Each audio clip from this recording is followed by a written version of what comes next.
with homeschooling, the parent can conform the education to the student. That's the kind of model that existed only for the wealthy back 150 years ago with governesses and things of that nature. And it's made possible by the fact that homeschool parents have realized that obtaining education doesn't need to be done the way that we've been doing it for the last 500 years with some sort of expert at the front of the room spouting off knowledge that the students diligently scribble into their notebooks. Education is much more than that. Welcome to Homeschool Talks, a podcast by HSLDA. This is a show about all things homeschooling, from practical tips to inspiring stories and everything in between. You can find show notes for this episode along with our other Homeschool Talks conversations at hslda.org/podcast.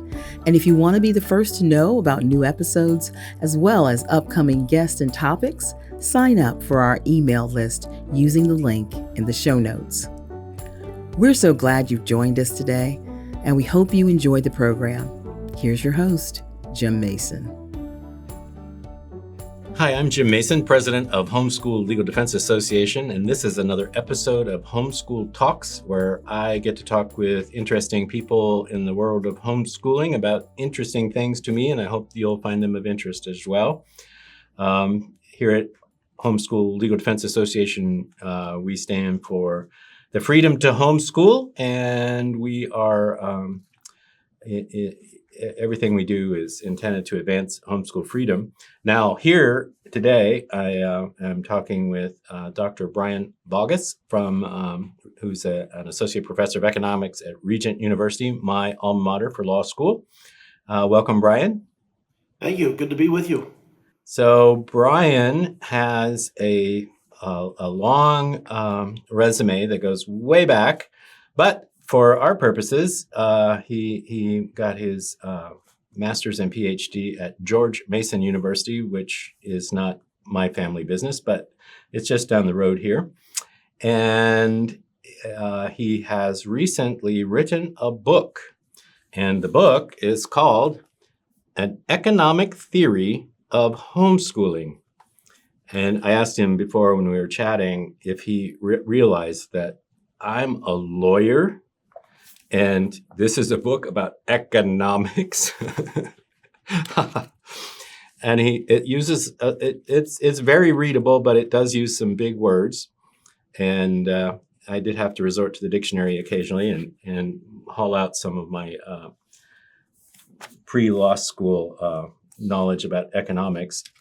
So, Brian, it's interesting to me how did your journey in both your professional life and academic life lead you to do a study of homeschooling? Well, it is an interesting journey, at least from my perspective, because I did not start out thinking that my doctoral dissertation, which is what this book is based on, would be in this area. I thought it would be in the subject area of entrepreneurship, but I did not think that I'd be focusing on homeschooling. But I went back to my PhD program a little bit later in life. I was already married. We already had a couple of kids, and we were homeschooling. We started homeschooling in the late 90s. My oldest is, maybe she doesn't want me to tell her age, but she's older. Let's put it this way: she has a PhD herself now and is married.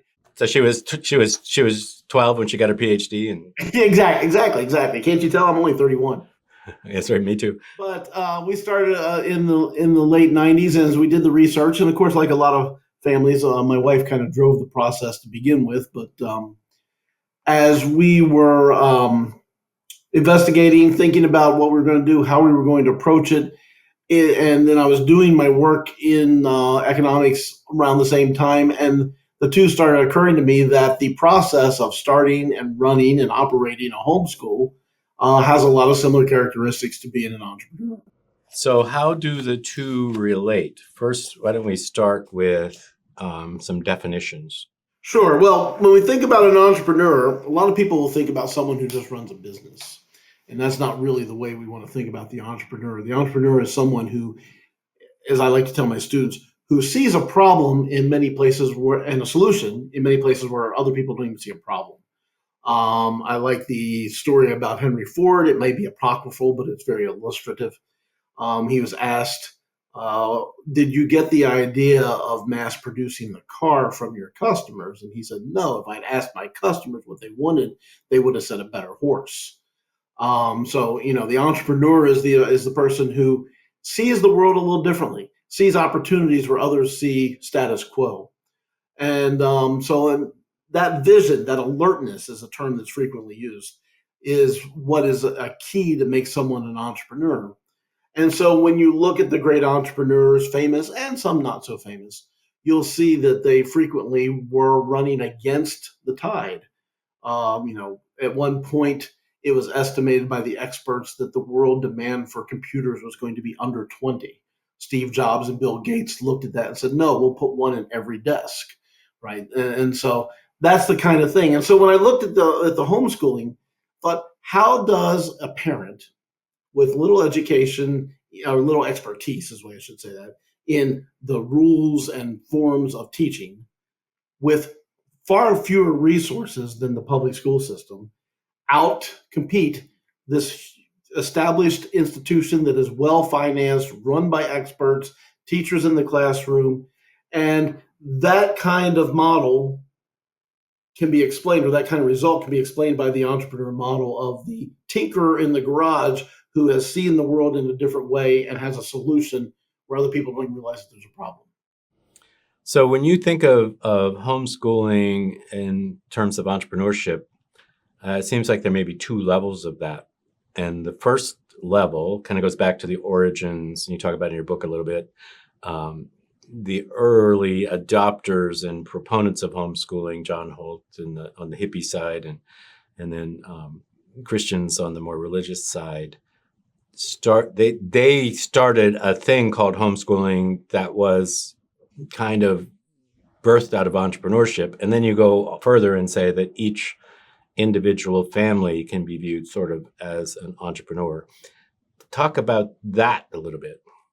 Yeah, and I want to make a caveat. When I talk about this from an entrepreneur's perspective, I am focusing on what I might think of as the most successful, and we can define what success means. There's a couple different definitions there, but the most successful families. One thing that I think is important to understand is that 4 out of every 7 new businesses fail. And it's not unexpected that some education entrepreneurs, homeschoolers, might not be as successful either. But those who are the most successful are the ones that see this opportunity to tailor the education to the student. And you think about the model of the public school, where the student has to conform to the education that's being offered. The student has to conform to the teacher. The hallmarks of a public school, and I'm a product of a public school, right? The ringing bell, the straight lines, the class regimen, and so forth. And you have to conform to that. Whereas with homeschooling, the parent can conform the education to the student. That's a whole different model. And that's the kind of model that existed only for the wealthy back 150 years ago with governesses and things of that nature. It's a whole different model. And it's made possible by the fact that homeschool parents have realized that obtaining education doesn't need to be done the way that we've been doing it for the last 500 years, with some sort of expert at the front of the room spouting off knowledge that the students diligently scribble into their notebooks.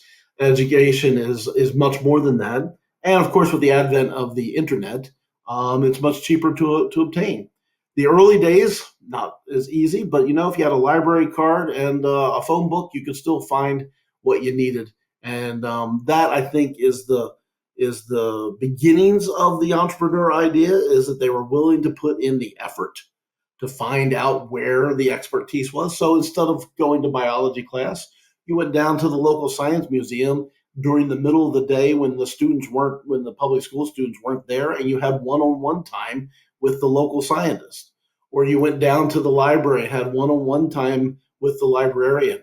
And these kinds of things, this quality is something that can't be measured, but you can see it coming out of the other end where homeschool students were frequently performing a grade or two levels above their age group peers in the public schools. Speaking in economic terms, what's the comparison between the public school system and private homeschooling?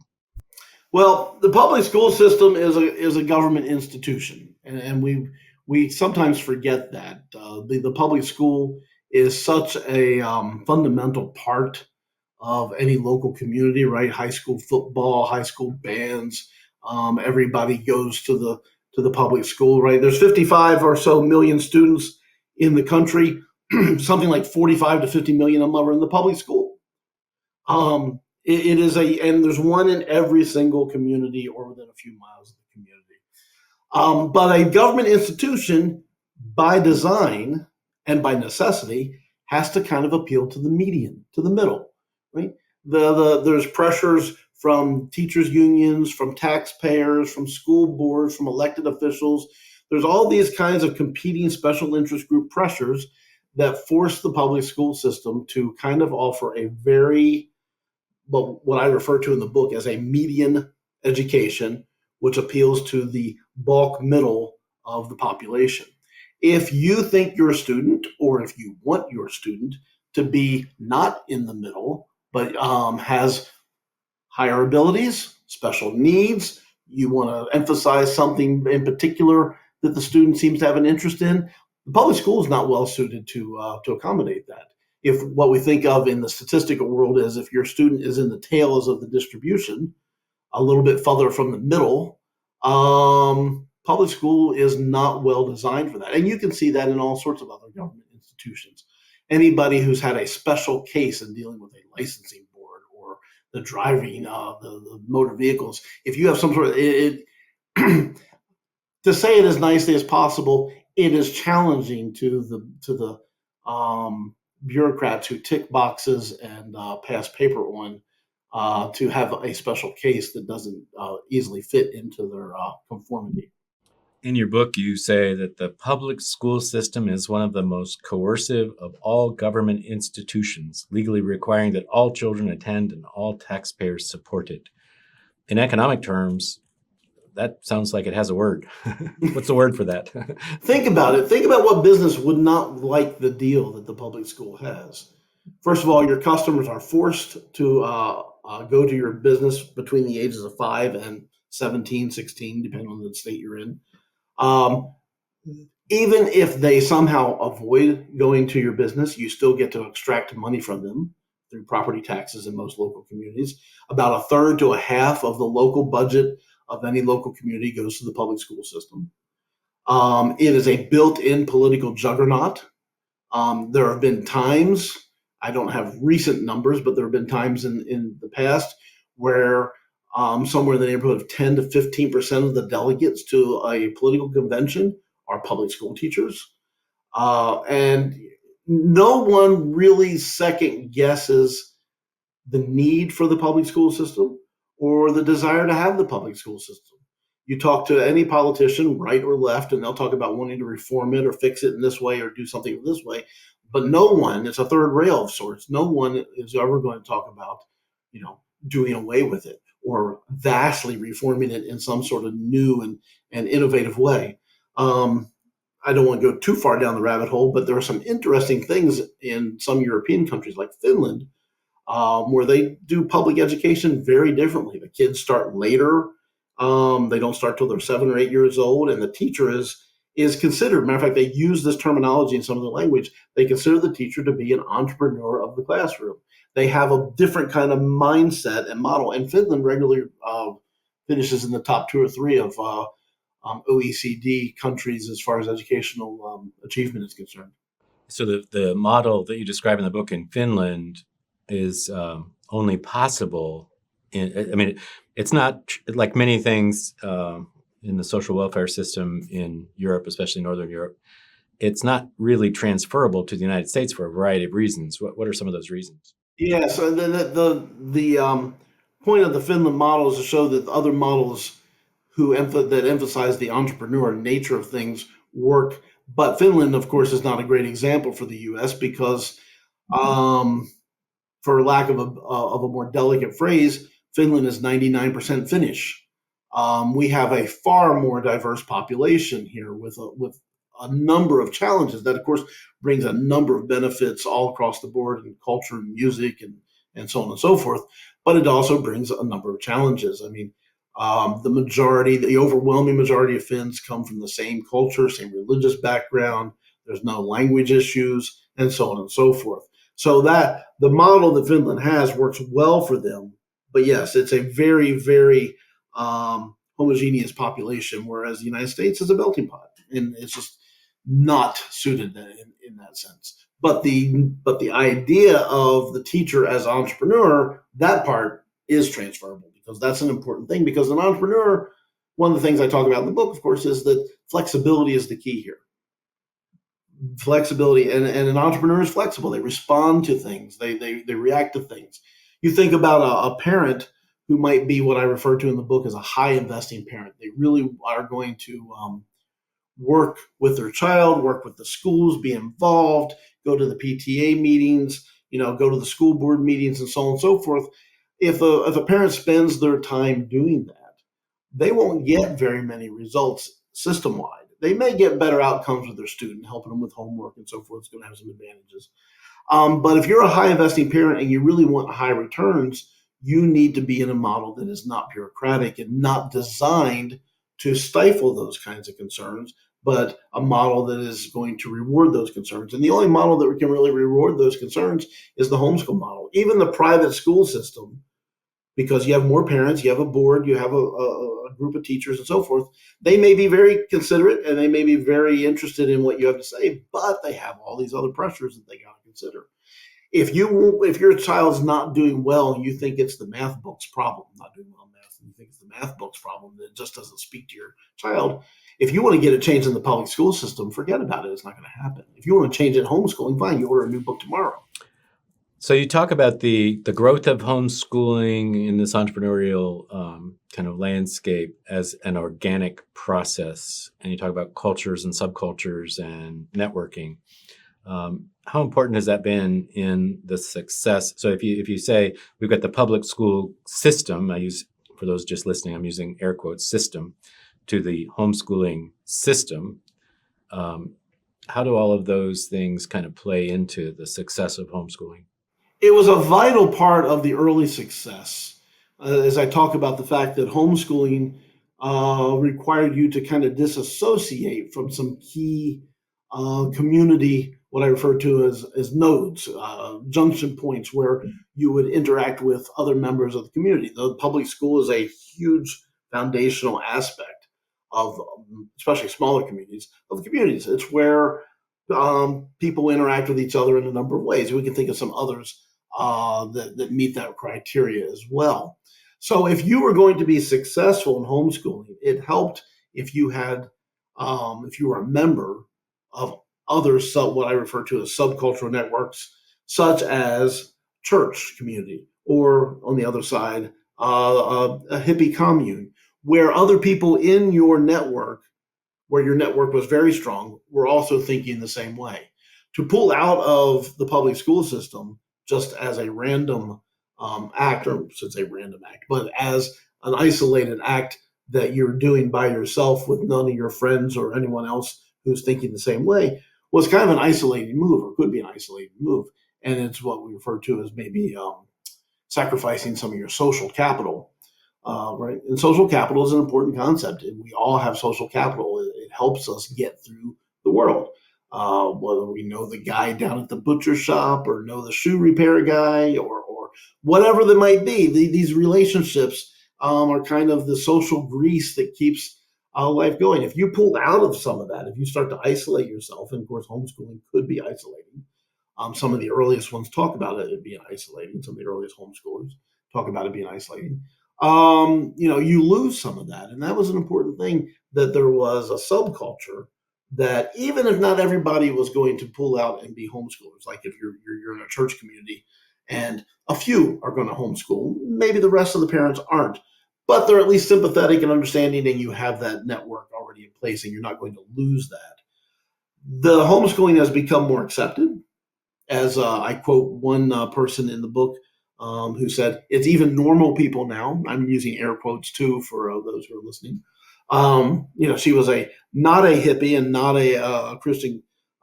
She was deciding that she needed to homeschool because her son wasn't doing very well in class, and she said, "I looked into it, and it's even normal people now." As as homeschooling has become more widely accepted, that is not as vital as it used to be, but there's still an aspect to it that's important.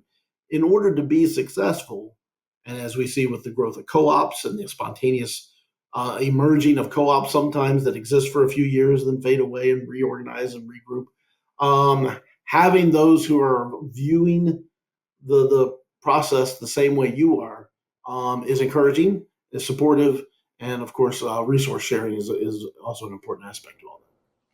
So when you refer to a high investment parent, you're not talking about somebody who has lots of money and has a PhD from an education college who has a lot of expertise in teaching their child. It's kind of more associated with this networking and customization, I think, right? Yeah, it's someone who is willing to invest the time more than money. It's not a money issue. Homeschoolers are never going to be able to compete with the public schools budgets. One of the, as I was doing the research, one of the sure signs that a homeschool was bound to have problems and maybe even fail is that they were trying to recreate public school at home. Desks, board on the board, they go out and buy a board, and they have a couple of those old style. I don't know, when you and I were in school, we had the wooden desks that were all one unit, right, kind of thing, and so on and so forth. The most successful homeschoolers are the ones who jettison that entire model for a different kind of model. Those are the ones who are investing their time to figure out what works for my child. How does my child get the education that he or she needs and that I want in the most efficient way possible? And that usually involves a parent being a teacher in some cases, but frequently going out and building these new networks. And that's why I don't push it too hard, but I think that more importantly, maybe we don't want to say it this way, homeschooling, it would require you to change the name of your organization, which I was a member of for 20 some years. But I think network schooling is actually a more accurate description of what a successful homeschool does. They go out, and the parent is a general contractor who finds the local artist, the local scientist, the local librarian, and online, even people who aren't so local, and goes and acquires a quantity and quality of their expertise for their child. And the parent doesn't have to be a teacher. The stereotype that was so common back in the early days of, an exasperated, frustrated mom with 4 or 5 kids around a kitchen table, all looking through textbooks that they bought secondhand at the used bookstore is so wrong and so misunderstood, right? The more accurate model of a successful homeschool is, the parents in the middle of the day when the public school's in session, going to the local historical site and the historical reenactors and having them tell all about, the site you're at, and the only people there are you. That's the kind of quality, that's the kind of networks, some are permanent, some are temporary, that the parents build to give the child this richer, fuller education experience that you're just not going to get in the public school situation because it's bells, lines, and regimen. Yeah, I've referred to it in some of my writings as the parents curating the education of their children. In my own life, my wife did provide an awful lot of the education, especially in the early years. We thought it was very important that kids get to the point where they're proficient reading, and she was a really excellent reading teacher. But then as the kids got older, there was a lot more curating that went on, finding ways for the children to pursue their own individual interests, as well as, finding the best ways. I have 7 kids, and you might be surprised to learn this, but they are each one different, one from the other, and different from me in many respects. And so that notion of of curating or customizing or the nodes of the network and all of those kind of things seems to me like the genius behind homeschooling. Once you kind of get out of that, we have to do, school at home with seat time and,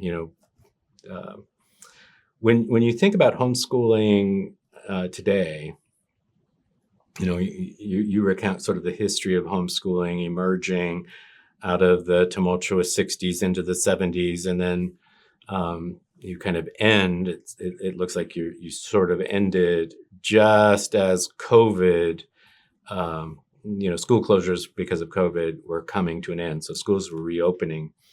What do you think COVID and that experience has in store for education in America as far as, the entrepreneurship that parents may experience and desire to homeschool?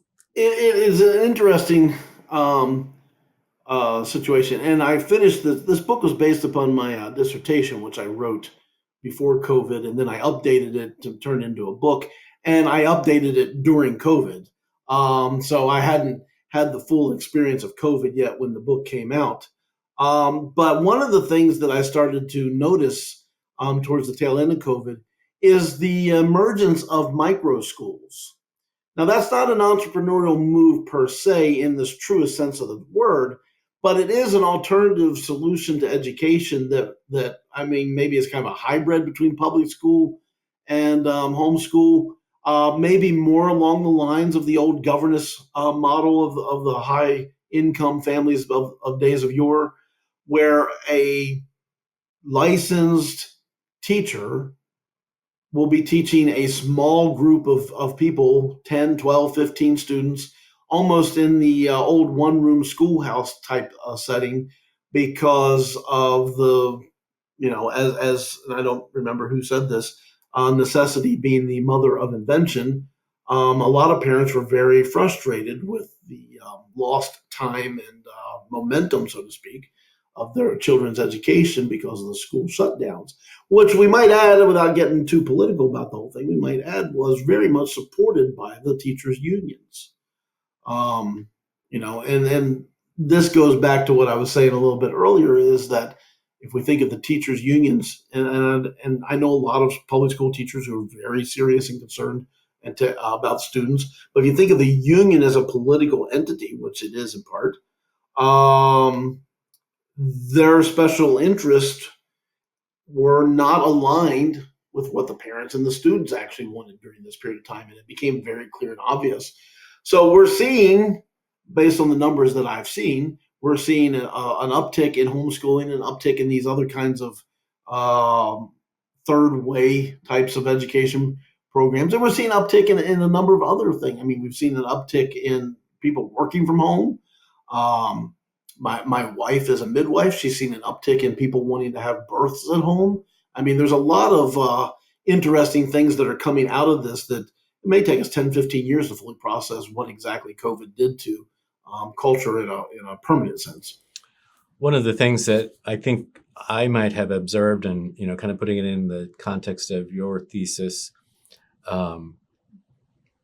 the cost of entry into homeschooling is lower today, probably, and I don't mean just the monetary costs, but the social costs, the all of the different kinds of things that go into the decision-making process to enter into homeschooling. It's an easier decision to make for parents today, partly because, it's been around for a long time. It's built those networks, technology.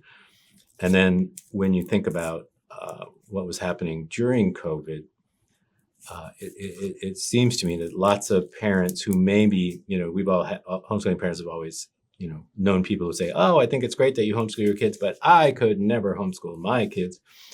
I think a lot of those people are saying, oh, well, I was home with my kids, for 2 years, and I saw what was really going on. And I took up some of the, I was having to work from home too, and we kind of liked being together. And so the investment, emotional and otherwise investment in making the decision seems to be lower today than it was before COVID. Yeah, I believe that the exposure, like you were saying, the exposure to some of the realities that maybe they had a kind of a stereotypical notion of what it was, and once they actually got past that and saw some of the realities, they realized, oh, it's not what I thought it was. It is something that has its advantages, can be done, um, and wasn't nearly as difficult as I thought it might be. Hmm.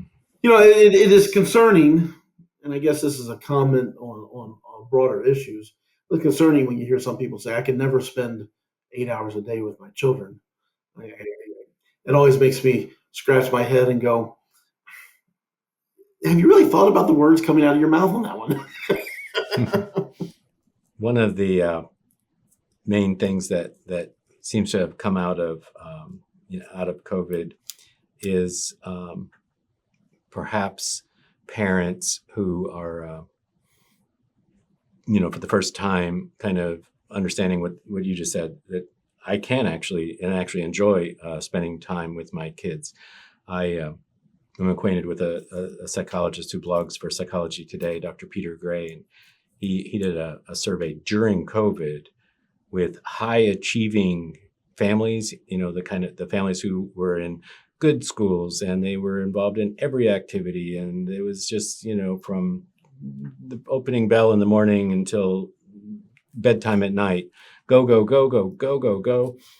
And he said what they actually learned was that being together and doing less was better for their families than the go, go, go world of high achieving public school life. Doesn't surprise me. I've not seen that study, but it doesn't surprise me for the simple fact that if you're always go, go, go, most of your focus is outwardly focused, and you don't have a chance to maybe have some of that inwardly focused, family internally focused, that is necessary for the nurturing and the raising of well-adjusted adults. When we talk about kind of the investment side of things, the public schools have a different set of stakeholders, and you don't use that word, but those competing interests in the public school system compared to the sort of organic networks of homeschooling. How does that work in your kind of entrepreneurial motto? Yeah, well, the public school system doesn't encourage any sort of entrepreneurial thinking. And again, I want to be careful here because a lot of our famous business entrepreneurs came out of the public school system. But the system itself has created some pressures for conformity. And of course, an entrepreneur is someone who is by some sense and definition a nonconformist. They are seeing things differently. They are looking at the world differently. There's a reason that the majority, well, I should say the majority, a large plurality of entrepreneurs in not just the United States, but in a lot of countries are immigrants. They come into the country with a different set of eyes, a different set of experiences, and they see things differently than those who are brought up in the environment. And so with the public school and the pressures, I mean, a teacher may say, this book doesn't really speak to the children very well, but they don't have the authority or the ability to change it. That's a multi-year process to get a book changed in a public school system. Or this methodology doesn't really work very well. They have some flexibility. We all know about teachers who, history teacher dresses in costume or something for class and things of that nature. So I'm not saying that there isn't some of that.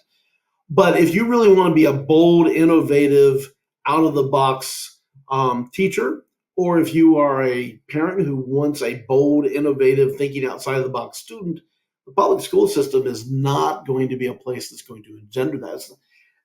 Again, people come out of that system that way. But if you are interested in creating that kind of environment so that you have more of that, the public school system is not going to be that way. And it's interesting when you look at the entrepreneurs, the business entrepreneurs that we know about. A lot of them, most of them finished high school, but a lot of them were college dropouts. They were not interested in the way we do education. A lot of them were voracious readers, right? Lots of self-education there, but not the kinds of folks who really did very well in the sit at your desk and listen to a supposed expert. Keep in mind that the way we do education today, for the most part, is still tied to the way we used to do it in medieval times, a teacher at the front of the classroom. When books were expensive and they could only afford one book for the classroom, and the lecturer's basic premise was to read the book to the students who would then stenograph it down as lecture notes. Well, books are not that expensive. Heck, half the books that students use now are free online or cheap online. The costs have changed. The whole process could change, but the way that we do education, K through PhD to a large extent, hasn't changed much in centuries. And it's one of the least innovative industries. And I'm in it, I'm a college professor. It's one of the least innovative industries on the planet. Yes, it's adapted to technology. Yes, we have online education. Yes, there are some things, but the basic premise and the basic approach that we have is not that much different. Aristotle would recognize it. You cite Lawrence Rudner a fair amount in the book, and one of the things that I remember from him, I think is really pertinent. He concluded that, based on his study, you could not necessarily conclude that homeschooling was a better educational model, but what you could conclude was that parents who choose homeschooling do a really good job at it because they have made that investment in it. And so it makes it difficult to study homeschooling because, if you can't go into a public school classroom and, have blind studies and randomly selected parents. Okay, you homeschool, you send your kids to public school. So much of the success of each family in the homeschooling world depends on that family by family investment in the success of their child's upbringing and education. Yeah, the challenge of all of us social scientists is that we can't put people in a maze like the biologists can with their rats and see what happens. But we do get some natural experiments, which are kind of nice. And Rudner, I will have to say, Rudner is respectful and emphasizes the limitations of his study. There were some things about his study that I think some of our advocates have taken that study a little too far, but you're absolutely right. His study did show that homeschooling can be successful. And we follow up with some of the other studies that we look at, like Belfield and so forth, and we see a consistent pattern of these studies. So maybe no one study can say, let's hang our hat on that and show this, but we get these 5 or 6 or 7 studies that have been done, and they all come out with basically the same conclusion. Then you can start to say, yeah, homeschooling can be successful. Now, of course, we need to define success. In the book, there are different things that homeschoolers want. Academic success tends to be one, but it's not the only measure of success. We can talk about instilling values and family history, family culture, family tradition, family religion. We can talk about the fact that there's a growing number of homeschoolers amongst various minority groups because they don't feel that the history of their particular ethnic group or religion is well handled in the public school. And it's probably not, because, again, the pressures are there to conform to the median, and you can't do a lot of this, what I might think of as boutique studying that you can in homeschooling. Hey, let's have a 3-week session where we're going to study, the Ming Dynasty for a few weeks because it seems interesting. Well, you can do that in homeschooling. No, can't do that. It's a one-day thing in world history and public school. We move on, and so on and so forth. So even on those other measures of success, homeschooling is doing better based on these studies that we see than public schooling. And you just think about, where does a student spend their time? If a student is spending 6 to 8 hours a day at a public school being taught by government employees who may be well trained in their field, but not necessarily, the holistic child measurements, there's going to be some issues where the teacher and the parent are different entities. with different goals, different values, different ways of seeing things. And if the student's spending more time with the teacher than with the parent, then what values are going to be inculcated there? And that's an important question that the teachers, the parents need to ask. The thing that's bothersome is that traditionally, from Christian scriptures forward, education is an extension of the family, right? Parents teach your children these commandments when you rise up, when you sit down, right? Deuteronomy 6 and so forth. In the 1850s, that flipped and education became an extension of the government. And to the chagrin, and I think to the criticism of our Christian forebears, they supported that, at least some of them did, because they thought that they would be able to continue to control the school system and use it as a tool of evangelism. Well, you can't get into bed with government and expect government not to be the dominant party on this, and that's what happened over time. And so we're reaping some of the benefit, or some of the downsides that our forebears sowed, and we need to be careful about that, because there's programs out there where a public school system will say, well, you can homeschool, but we'll give you your resources. Really? Then you're not really homeschooling anymore. Now you've made your family an extension of the government, and if that's what you want to do, that's your call. But that's not what successful homeschoolers are doing. And that to me is, I give a speech, and in it I talk about the remarkable success of the homeschooling movement over the last 50 years. Is, you go back to 1850 and the first progressive movement that was dominated kind of by mainline Christian churches, saying that, well, we have to take these kids out of these great unwashed families and put them in a building with experts so that everything will turn out better. And that kind of became the model and existed until the beginning of the modern homeschooling movement, with a small carve out for private schools. But think about how, with very little, very few resources, no government backing, in the last 15 years, private citizens, moms and dads, just like you and me. I mean, I'm a lawyer working in the homeschooling field. You're a professor, but there's just, moms and dads from every field and every tribe and tongue out there have taken control of the raising of their families, including their education, away from the government in a way that, is kind of a remarkable. I'm not a social scientist, and I don't know if this falls in the science of economics so much, but that's a remarkable movement that could have been squashed early on. And of course, there were attempts to squash it. Right. And I mean, there's places in the world where it's struggling to emerge because it's contrary to the goals of the government. So it's really a remarkable story. And you tell it well in the early chapters of your book. But that brings me to the last chapter of your book, which it says here in chapter 7. So what happens next? And I'll ask you, so what happens next? The point of the matter is that anything that is successful, and this took both a movement on the political side as well as the cultural side, as well as, just the family way of thinking about things.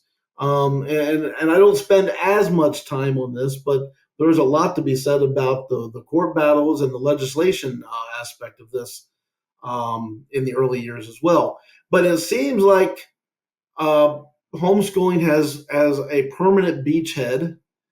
I don't know if it's ever going to be the dominant way. Matter of fact, I would say in my lifetime, it definitely will not become the dominant way in which we educate. But I will say that COVID may have punched the accelerator a little bit on that for some folks.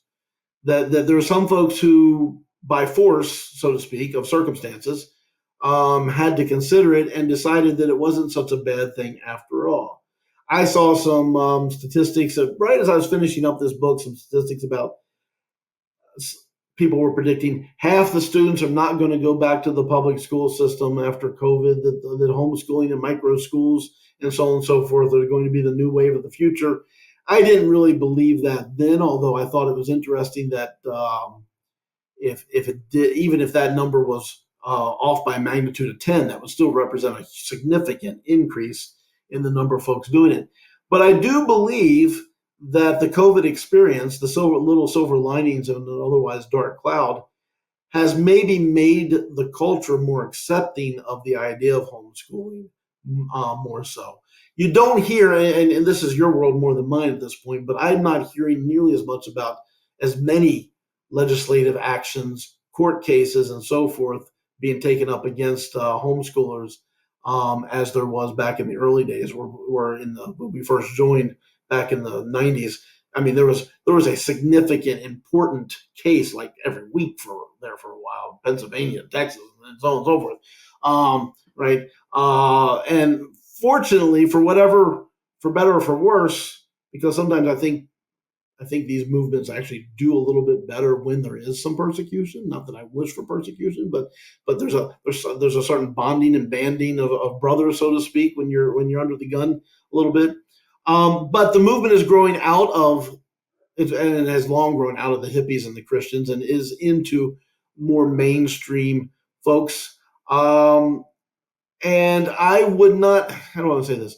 I would not consider the group as entrepreneurial as the pioneers, but I consider each family is still making entrepreneurial-like decisions about what's best, if they're successful, about how to build that network for this child, which may be a different education network for this child, which may be a different network for this child, how to bring them together, how to deliver an education with, extremely limited resources in most cases of both time and money, and provide an education that is high quality for the child. But most colleges, even the secular state universities, have a homeschool application process to get in.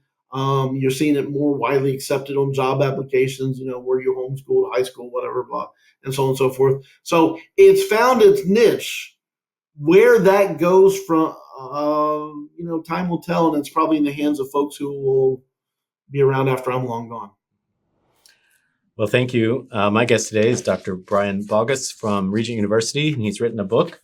And again, the book is An Economic Theory of Homeschooling.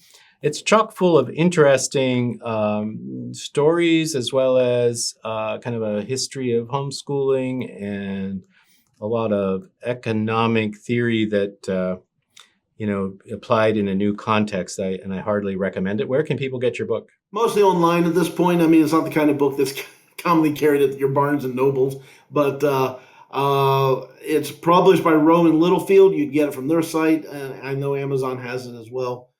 So those would be the main places I would suggest. Well, thank you once again for joining me. Any final thoughts? No, other than I'm happy to have been with you, and I would just encourage folks, if you're homeschooling, think about. I don't bill this book as a how-to book, but there is kind of a little how-to aspect to it. If you want to be successful, based upon my research, don't do public school at home. Do homeschool at home. Yeah. So there's a lot of the secret sauce of the success of homeschooling is kind of worked throughout the book, really. I mean, it's, the entrepreneurial spirit, the customization, the networking, the ability of people with limited financial resources to be able to curate or direct the education of their children in a productive way. It's kind of throughout the book. So I really appreciated the chance to read it and to chat with you. So thank you again for joining me today. If you've enjoyed this episode, please share this with your friends. And if you would like to get upcoming podcast episodes delivered right to your inbox, sign up for the Homeschool Talks email list. Subscribers will receive exclusive content and will be able to submit questions to address on future podcasts. And if you're not yet a member of HSLDA, we'd love for you to join us to keep homeschooling free. As Brian said, the battles are different today than they were, but as the president of Homeschool Legal Defense Association, I can assure you that there are still battles. And the other thing is that pendulums swing, and sometimes they swing one way and sometimes they swing the other way. And we're starting to see some signs that perhaps the status quo, the keepers of the status quo may not be as happy with the growth of homeschooling as some of us are. So join us if you'd care to participate in the work that we do. And you can go to homeschooltalks.com/join. Thanks again, Brian. Today's episode is made possible by HSLDA's Compassion Grants program. Whether it's a low-income family trying to make ends meet or a family suffering after a natural disaster, some families simply wouldn't have the resources to homeschool without the help of fellow homeschoolers like you.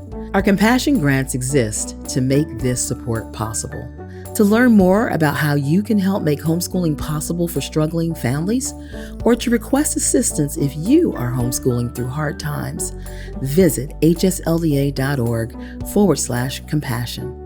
That's hslda.org/compassion. Thanks for listening to this episode of Homeschool Talks. If you've enjoyed this conversation, will you do us a favor by sharing it with a friend or leaving us a review on Apple Podcasts? As a reminder, you can find show notes for this episode along with our other Homeschool Talks conversations at hslda.org/podcast. And if you want to be the first to know about new episodes, as well as upcoming guests and topics, you can sign up for our email list using the link in the show notes. That's all for now. We hope you enjoyed this program, and we'll see you next time.